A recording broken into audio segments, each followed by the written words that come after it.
Fly me to the moon and let me dance among the stars. Let me know what spring is like on Jupiter and Mars. In other words, hold my hand. In other words, baby, kiss me. Tan normal como vos, con Salvador Cortés. ¿Qué tal, gente? Una semana más en nuestro podcast de Tan Normal como Vos. Esta semana nos venimos a Barba de Heredia y nos encontramos con el señor Fernando Montero Caballero, más conocido como Cate, a quien le doy las gracias por abrir las puertas de su casa. Gracias a vos por invitarme. Para mí es un placer, realmente. Bueno, para los que no lo ubican muy bien a Fernando, Fernando es director de cine, ha hecho proyectos para televisión, anuncios para televisión, ha grabado cortos, has trabajado en teatro, ha trabajado en proyectos, infinidad de cosas ha hecho don Fernando, y hoy vamos a saber o darnos cuenta de un poquito más de esa trayectoria que lleva ya desde 1983. En 1983 me fui a estudiar yo a Europa, a la antigua Unión Soviética, o a lo que se conocía como Unión Soviética.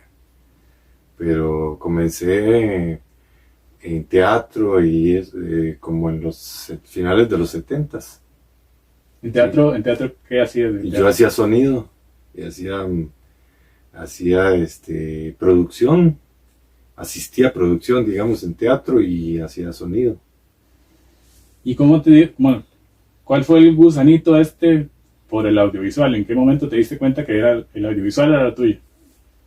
Yo siempre tuve como una inclinación hacia las artes, y pensaba, o sea, terminé mis estudios de secundaria en el colegio de aquí de Barba, en nocturno, y la idea mía era como buscar horizontes en otro país, no aquí.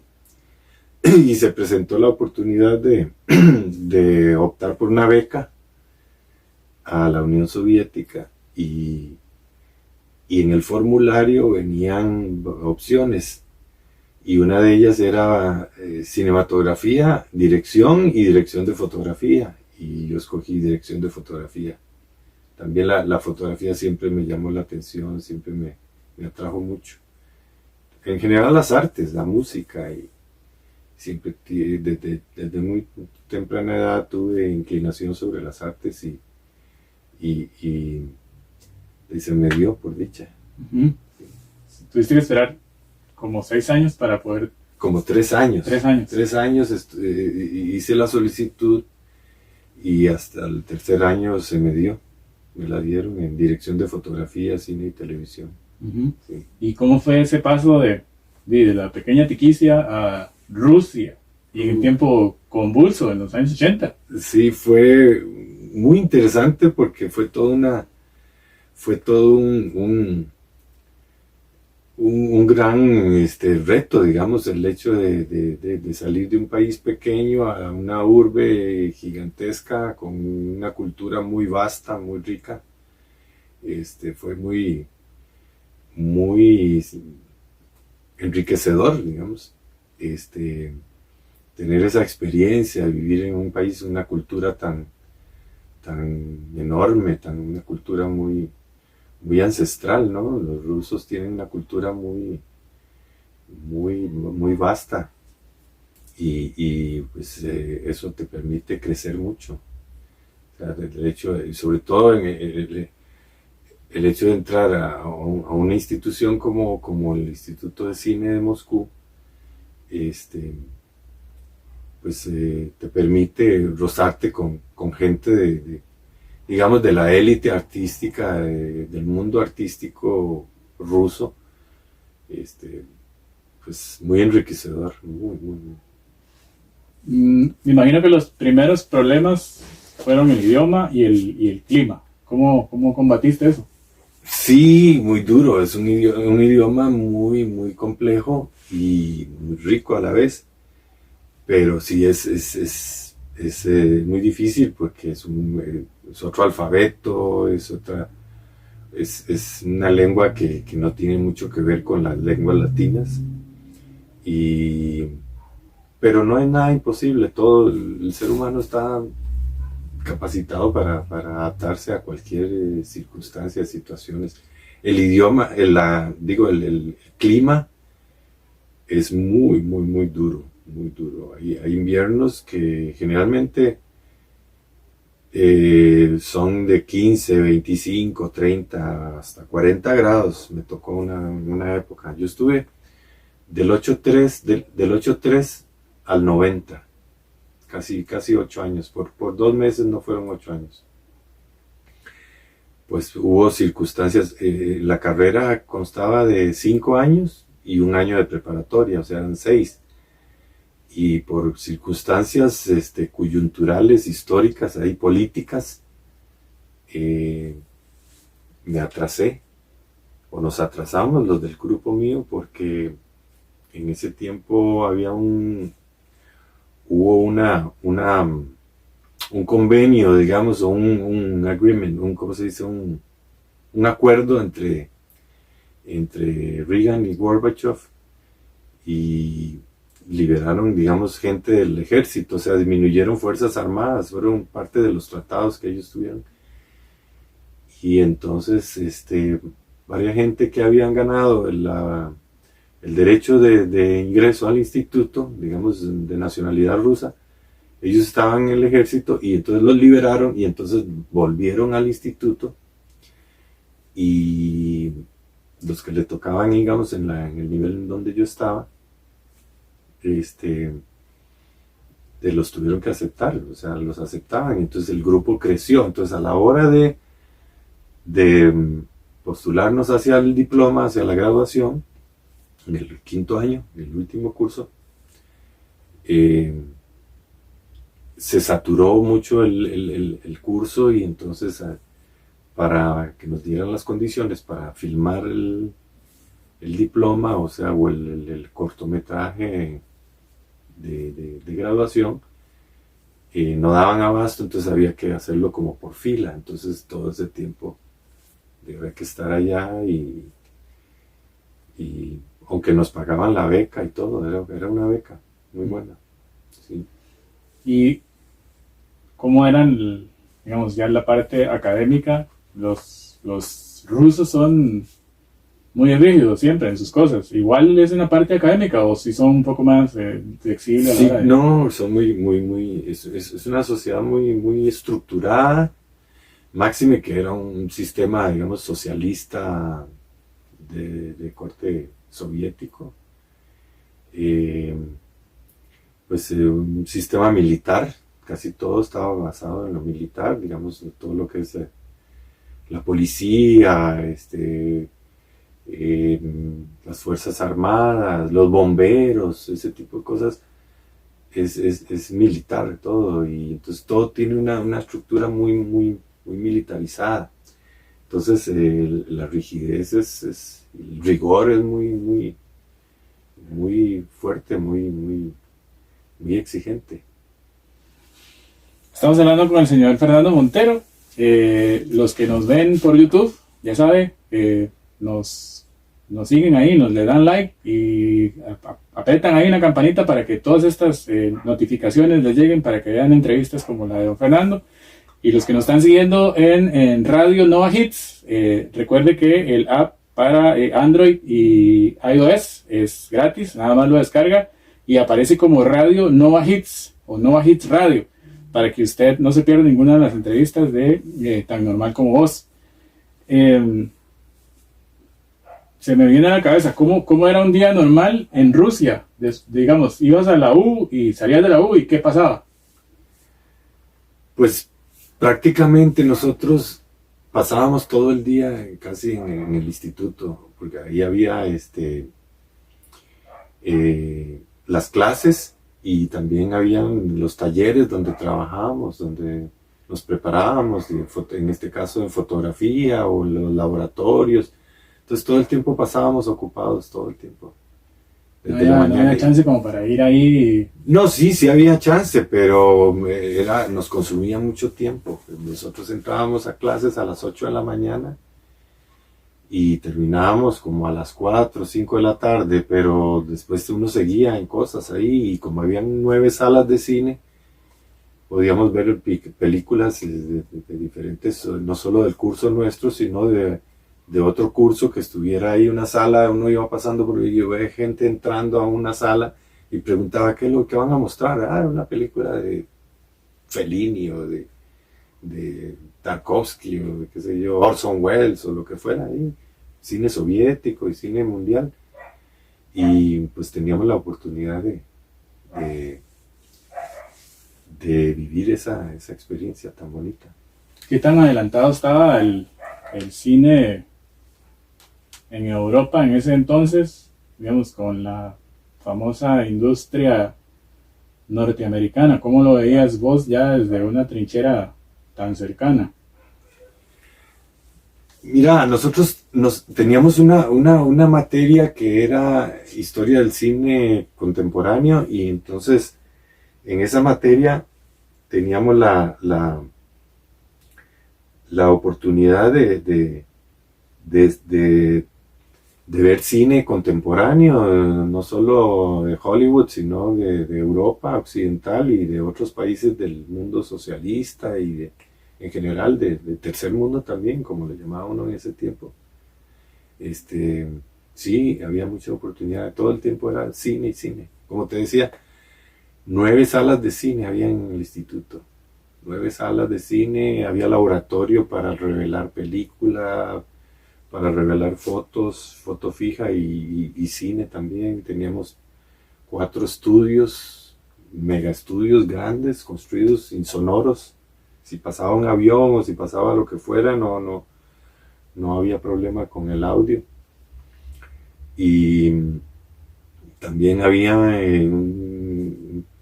un set de vestuario increíble, vestuarios de época, un set de tramoya, carpintería y un set de luces donde escogíamos las luces que necesitábamos y trabajamos con eso. Fue una experiencia muy, muy, muy increíble. ¿Y qué diferencia encontrás entre el cine europeo y el cine americano, digamos, que es como más, yo siempre he visto como el cine más americano como más comercial, pero ya vos que lo viste más de cerca, ¿cuál es la diferencia? ¿Qué es el secreto de ese cine? Mira, en general, o sea, el cine norteamericano de Hollywood es, como vos lo decías, es muy comercial. Está enfocado mucho en la acción, en todo lo que es montaje de atracción, que es de mantener al espectador cautivo las 2 horas que dura la película o la hora y resto que dura, con efectos y con cosas para mantener cautivo, y no con una temática o con un argumento, digamos, fuerte, ¿no? Sino más que todo con lo que es la forma, no el contenido que uno llama. Pero sí hay autores norteamericanos, digamos, que no están dentro del sistema ese de Hollywood, sino que son de otras tendencias, más de autor, que sí tienen contenidos más profundos, digamos, tienen temáticas más profundas, más humanas y más con mayor desarrollo, digamos, de lo que es las problemáticas y la vida, digamos, cotidiana de las personas. Uh-huh. Sí. Y Latinoamérica tiene, o ha surgido en los últimos años como una beta ahí de cine, y se ha ido inclusive a Europa y ha participado en festivales y han ganado. ¿Qué crees vos que es esto? ¿Qué es ese no sé, esa cosa que ha surgido en Latinoamérica con el cine? ¿Será un híbrido americano con un poquito europeo o es algo totalmente nuevo? Mira, es muy complejo porque el sistema, digamos, que está montado en Hollywood, tiene el mercado mundial de cine acaparado porque por los costos de producción que ellos tienen y por digamos, el mercado en sí, el mercado interno. Es un país con 300 millones de habitantes. Entonces un film sale y ya tiene, digamos, en las 3 primeras semanas de estreno, los 3 primeros fines de semana, digamos, ya se define si una película es exitosa o no, por la taquilla. Entonces, ellos se aseguran con eso, se aseguran la venta en el mercado norteamericano y ya con eso es suficiente para ellos. Ya lo que es el mundo fuera de Estados Unidos ya es como de rebote, digamos. Entonces ya la película, cuando tuvo éxito ahí, ya el mercado, digamos, internacional es secundario para ellos, pero aún así es parte del negocio. Entonces ellos tienen acaparado todo eso a nivel de las distribuidoras, las productoras y las distribuidoras. O sea, las distribuidoras distribuyen la película en todo el mundo y ya a costos muy, muy bajos. Entonces, ¿por qué? Porque ya está pago en el mercado interno, ya se pagó un film tuvo éxito y ya se pagó. Algunos se superpagó cuando tienen mucha afluencia de público. Entonces, ya lo que es el mercado internacional ya es secundario para ellos, aunque no deja de ser ganancia, obviamente, ¿no? Si hay una ganancia, si es una película, digamos, de mucho presupuesto y con muchos actores, digamos, conocidos, famosos, entonces eso permite que ser más atractivo. Pero ya con solo el mercado interno de ellos ya, entonces ya es más que suficiente. Entonces eso hace que tengan como una dictadura, digamos, un control de lo que es el mercado del cine mundial. Entonces ellos tienen esa fuerza, digamos. Digamos, el cine europeo no, digamos, porque está más reducido, digamos, a lo que es la comunidad europea.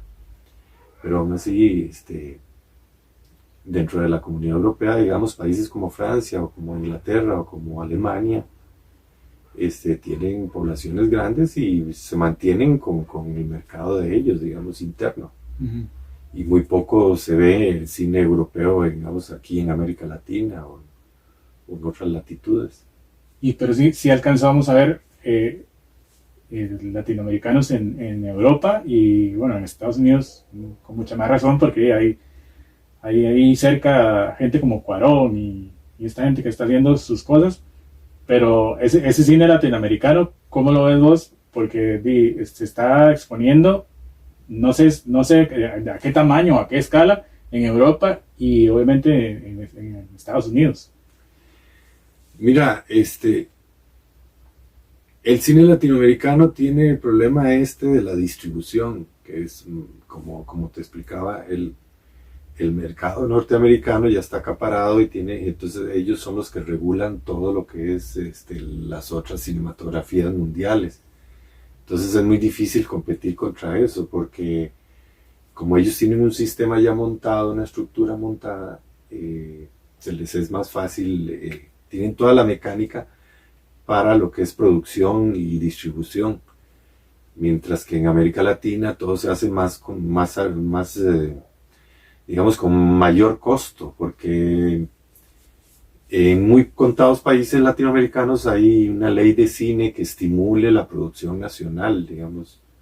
En Costa Rica, por dicha, aparentemente ya vamos hacia eso, hacia una aprobación de una ley de cine que estimule la producción y que además exonere a las productoras que vengan a producir aquí a Costa Rica, a usar a Costa Rica como un escenario. Eso es muy beneficioso porque da no solo incentivos fiscales al país, sino que empleo. Porque en una película, digamos, de alto presupuesto o presupuestos, digamos, medianos y grandes, se da empleo a muchas personas. no solo técnicos cinematográficos, sino, qué sé yo, actores, choferes, de todo, o sea, carpinteros, se ocupan mecánicos, se ocupan maquillistas, o sea, hay un volumen grande de trabajadores que se ven beneficiados.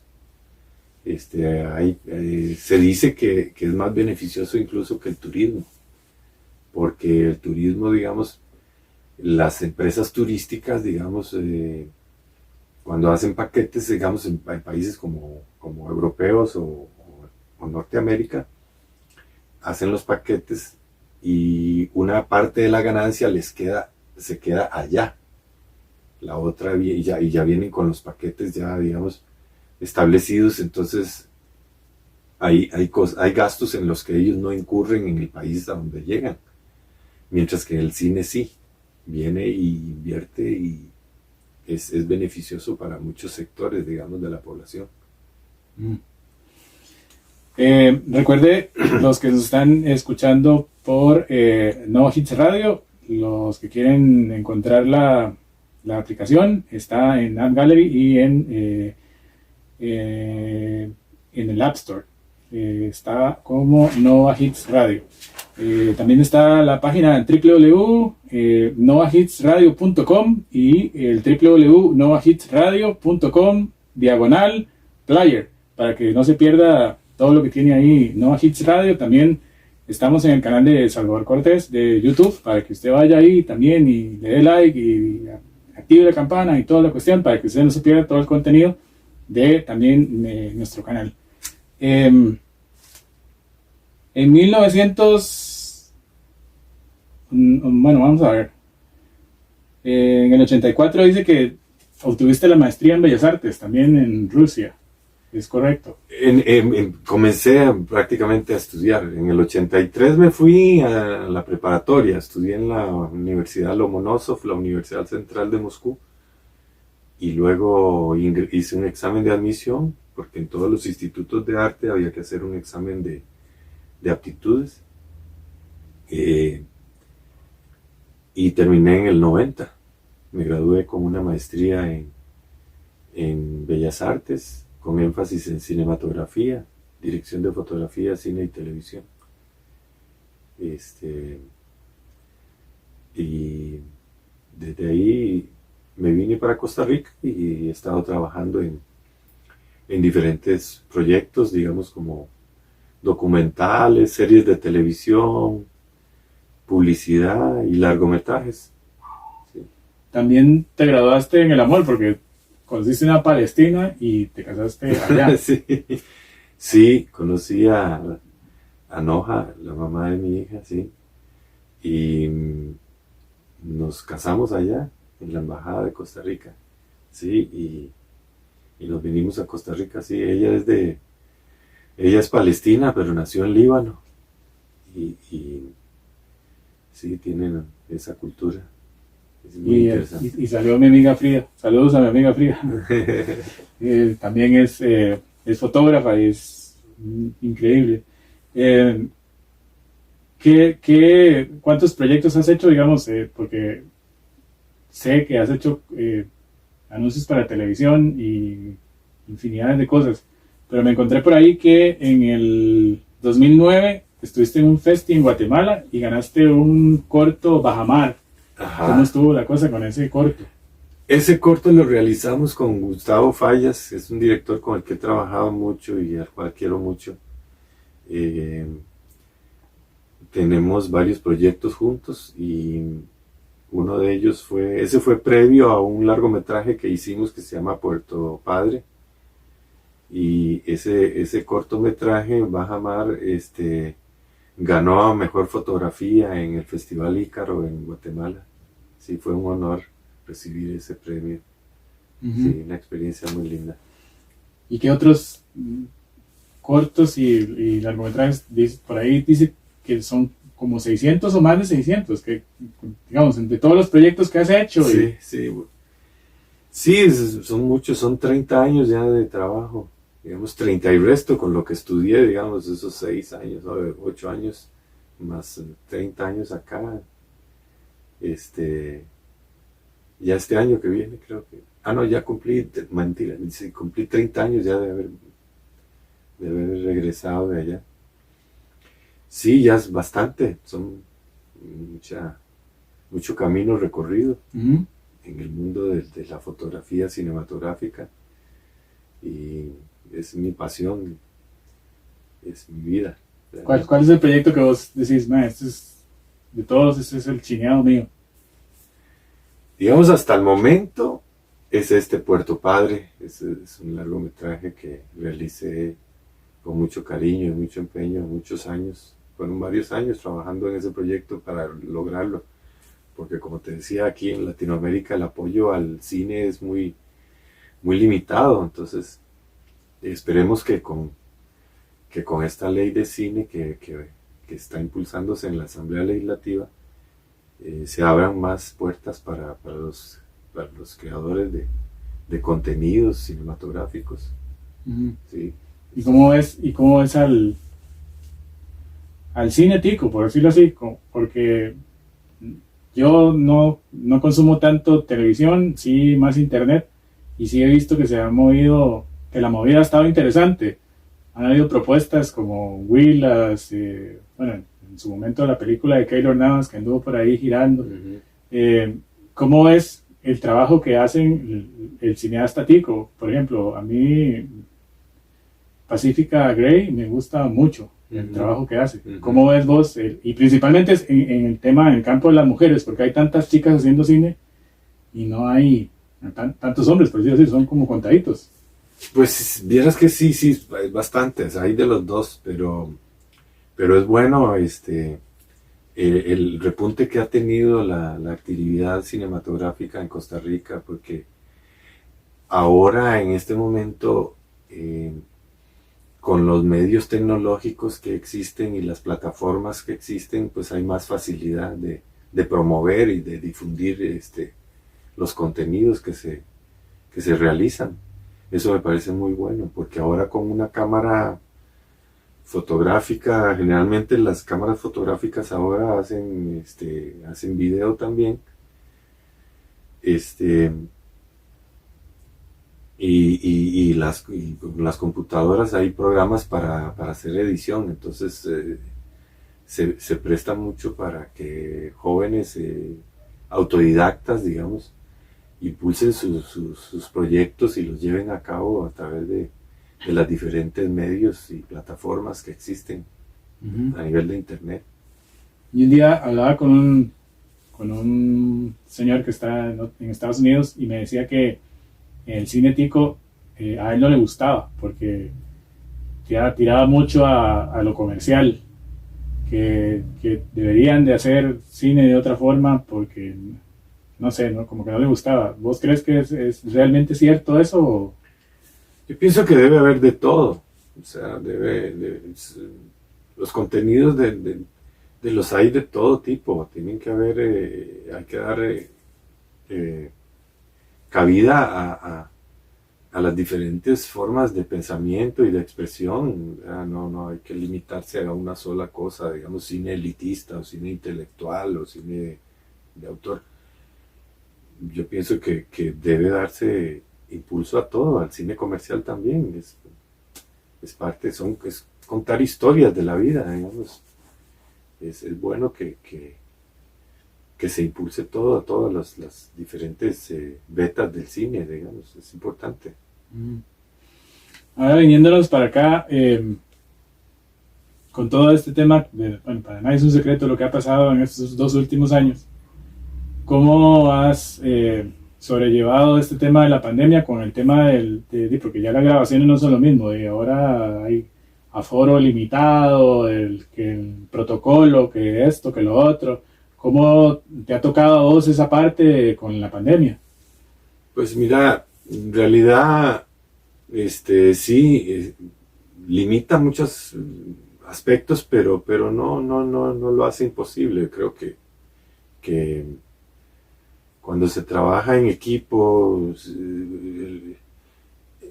o sea, siempre hay un resultado óptimo, digamos, pues se trabaja con profesionales y gente muy capaz y sobre todo con deseos de hacer las cosas bien. Entonces, yo pienso que es todas las adversidades, el ser humano está capacitado para resolverlas, tiene todo el talento y el poder para realizarlo. Y en lo personal, en la parte personal, ¿cómo te pegó este tema de la pandemia? Porque a muchos y mucha gente se tiró la toalla, cerró, se fue, dejó de hacer lo que hacía, se puso a hacer otras cosas. ¿Cómo te tocó a vos ese tema? Sí, al principio fue complejo, pero en realidad yo el año pasado más bien realicé más proyectos que lo que llevo en este año, digamos. Pero sí fue un poco complicado por el hecho de que ciertas restricciones pues se impusieron en el país, y no solo en el país sino en el mundo en general, y pues había que sobrellevarlas, y creo que lo logramos. Como te decía, el ser humano es increíble. Estamos capacitados para hacer cosas increíbles. Sí, sí. Y bueno, ahora que ya está digamos que casi que todo el mundo vacunado, supongo que ya para el próximo año va a haber como el tema de la apertura, va a ser un poco, vamos a volver a la realidad, digamos, que lo que vivíamos hace 2, 3 años. Con respecto a eso yo tengo mis dudas, porque yo realmente no comparto muchas cosas, pero creo que en realidad pues la situación que existe ahorita es un poco incierta, pues ya hablan de otros virus y otras cosas que vienen, y en realidad yo pienso que el ser humano se va a adaptar a todas las condiciones que se den, todo es superable. Con el tema de los proyectos, bueno, por ejemplo, campañas publicitarias, ¿cuál ha sido la campaña que vos decís, esta campaña fue de las peores que he hecho, no me gustó por algo no me gustó? Pues he hecho tantísimas, imagínate, en 30 años son miles de comerciales lo que he hecho y de proyectos. Pues en realidad cada proyecto tiene su cosa positiva, siempre hay algo que aprender de ellos. Por más que tenga una temática o un contenido que no sea del gusto de uno, del agrado de uno, siempre hay algo que uno saca de provecho de eso, una lección a aprender. Por lo general vos, como creativo, digamos, vos proponés para, digamos, una campaña, creo que, si no estoy mal, una de Toyota hace poco que hiciste, por ejemplo, ¿vos proponés o ya ellos tienen una idea de qué es lo que quieren? No, eso hay un guión, hay una creatividad. La agencia de publicidad realiza una propuesta, digamos, al cliente, y el cliente la aprueba, y en base al producto que ellos tengan, y a raíz de eso se desarrolla todo el proyecto. Ya se busca un productor ejecutivo y un productor de línea, un productor de campo, y se empieza con el proyecto. Ya contratan a la productora que le adjudican el proyecto. Generalmente las agencias de publicidad cotizan con 2 o 3 productoras para ver qué mejores condiciones le ofrece cada una de las productoras, y en base a eso a mí generalmente me contratan de las productoras, que son las encargadas de realizar los proyectos que las agencias crean, ¿no? Entonces yo trabajo por cuenta propia, freelance que llaman, y me llaman. Entonces con el director ya empezamos a trabajar lo que es y la directora de arte o el director de arte, trabajamos todo lo que es el desarrollo del proyecto, digamos la visita a las locaciones, el tratamiento de la imagen que va a tener, las cuestiones técnicas como el tipo de atmósferas que hay que lograr para crear para que el producto realce bien. Y es un trabajo en equipo muy interesante. ¿Cuánto dura por lo general una campaña, la más corta, digamos? ¿Cuánto puede durar en ya tener el producto ya finalizado? Hay proyectos que en una semana se logran. Digamos, en una semana, digamos, lo que es la realización y la postproducción, porque son proyectos que tienen, digamos, una fecha límite, una fecha de creación y una fecha de salida al aire. Sí. Uh-huh. Y digamos, del lado tuyo, ¿cómo ves que va el tema de la realización, digamos, en agencias de publicidad y todo? Porque a veces, no sé, creo que estoy equivocado, muchas de esas agencias o muchas de esas ideas vienen de afuera, no son ticas, digamos. Mira, hay agencias hay aquí, muchas locales, sí, pero en general hay agencias que sí son transnacionales y que tienen sedes en otros países, pero que también tienen sus representaciones aquí, digamos, en Costa Rica y en Centroamérica en general. ¿Y no te ha costado, digamos, que algún cliente grande traiga una idea de afuera y no te ha costado como hacer el clic ahí con la gente que viene de afuera y tal vez tenés que filmar aquí y toda la cuestión? No, vieras que en esto, el profesionalismo, ya cuando uno está en estos, digamos, en estos medios, cada persona, digamos, si está en un puesto es porque lo amerita, digamos, tiene las capacidades, tiene el conocimiento, tiene la destreza para desarrollarse. No, vieras que a mí me ha tocado que trabajar con proyectos con norteamericanos, con europeos, con gente de otros lados de Sudamérica y todo así, siempre todo fluye muy bien. Ya uno como que tiene ya el método para adaptarse a trabajar en equipo, eso es lo más importante. Uh-huh. Sí. ¿Qué te gustaría ya como tu obra grande de hacer, ya sea un largometraje o un documental, o qué es lo que quisieras, lo que tienes ahí, proyecto de que vos decís, con este lo voy a guindar aquí y con este me retiro? Vieras que no pienso en eso realmente.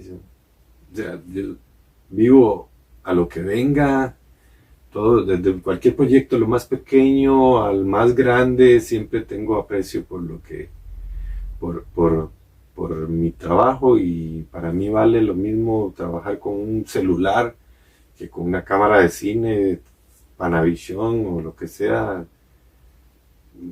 Para mí es lo mismo, siempre pongo el mismo cariño, el mismo esfuerzo, siempre el profesionalismo, me enfoco en él para lograr un buen resultado y que los que me contratan o quien me propuso el proyecto salga satisfecho con el producto. Y en lo personal, ¿qué te gustaría ya para hacer ya luego de este que ganaste en el 2009? ¿Te gustaría hacer otro parecido, o una película o un documental? Mira, ahorita estoy con varios proyectos y como te decía, a todos les pongo el mismo cariño y la misma expectativa de que todo funcione y que llegue digamos a la mayor cantidad de público, de espectadores posible. Estamos en Nova Hits Radio y en el canal de YouTube de Salvador Cortés.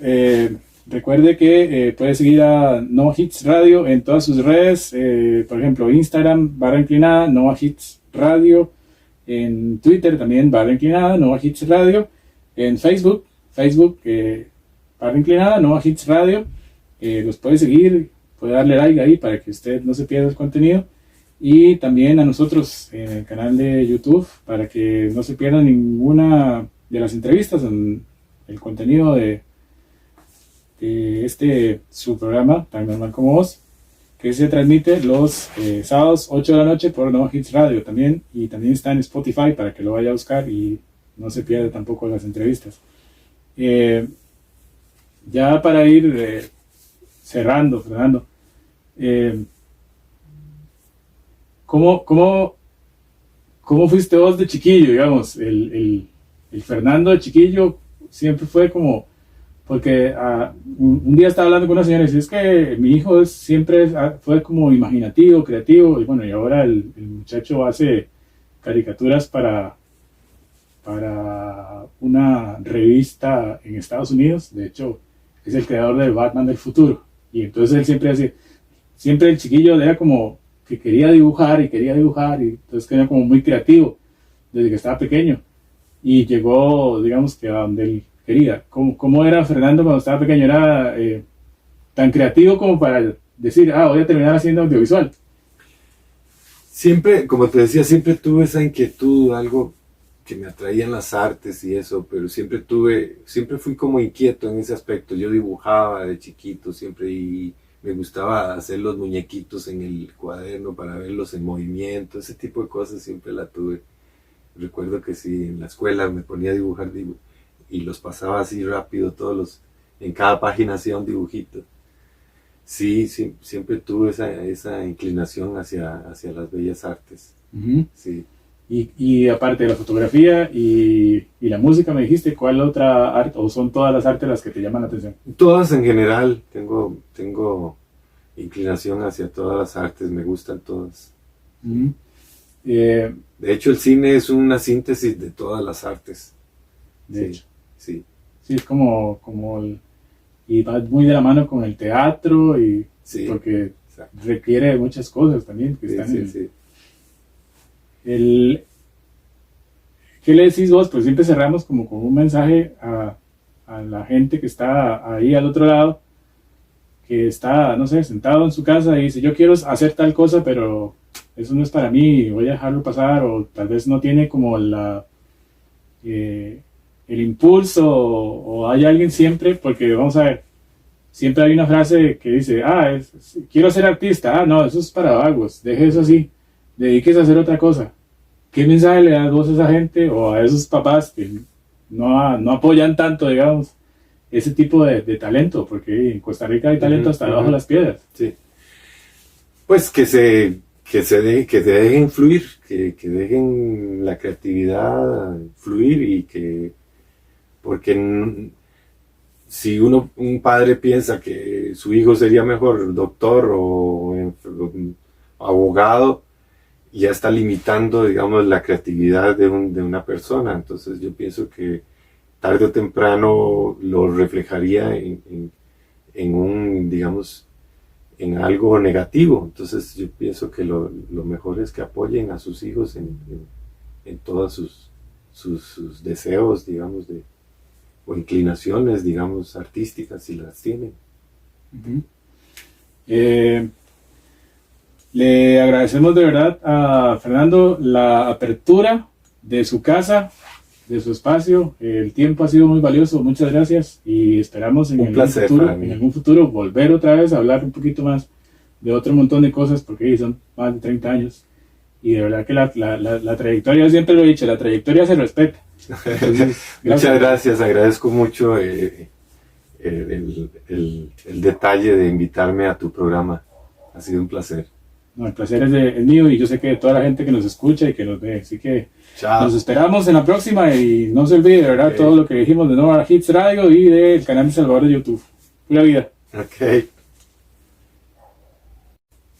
¿Qué tal, gente? Una semana más en Tan Normal Como Vos, y esta semana estoy con Kate Montero y le vamos a preguntar de todo, así que no se lo pierda.